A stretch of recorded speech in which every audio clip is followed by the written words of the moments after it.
Well, on the sidelines of the WEF, in a very cold Davos, but a warm corner, we've got a hot company, and that's Waaree Energies, and they are here in Davos, I believe, Mr. Doshi, to make some announcements, if you will, or are you coming to gauge the investor interest for your company here?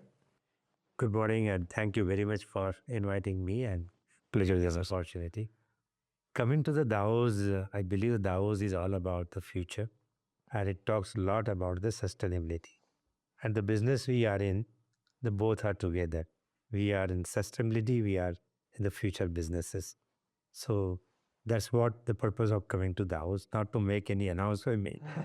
And of course, looking for getting more friends, connecting to the more people, most certainly making more friends.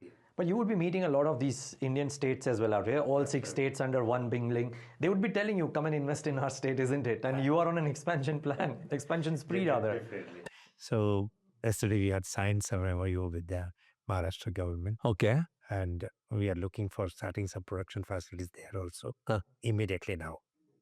So overall, we are looking for all the opportunities available in the which state is a good for the customers, for better services to the customers, as well as the economical point. And we are taking the decision based on that. Interesting.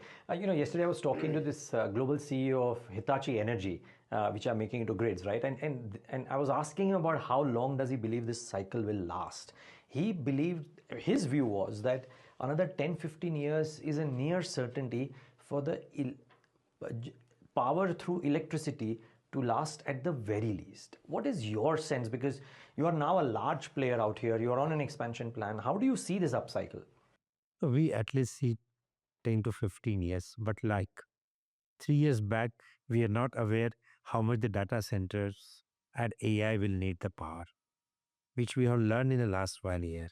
So looks like the way AI is coming up and we need a more power for it, the cycle will definitely go last longer. And further, the way the automation and robotics we are increasing in day-to-day life, that all is again a power driven. A person who is working today without machine, he don't need electricity, he need a food and sunlight. Sure. Now that we are changing to the robotics, so again we'll need a much more power. So I think this cycle is definitely going to be the more than 10 years. More than 10 years for sure. And how does Waaree participate? Because you've made a splash, you've come in, the street observes every move that you're making very, very closely now. How do you see growth for your company in light of this development?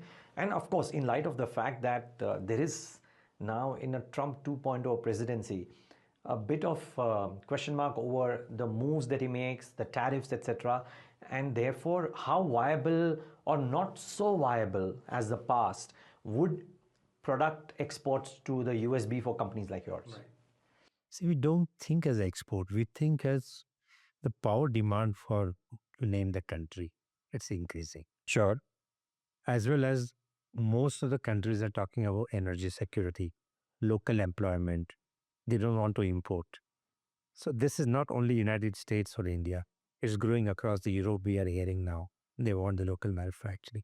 So Waaree as a company, we went to the United States, started offering the jobs to the local people, and now creating the ecosystem for the United States to manufacture in the United States. Same thing we are thinking for the other countries. So as a Waaree, it is a Trump era, or this is going to be the longer time. Countries wants to have, they don't want to do anything which is benefiting the other country. Agreed, fine. Or benefiting their own country. Right. Which is fine. So they want to have a balance. And that's what Waaree is working in that direction.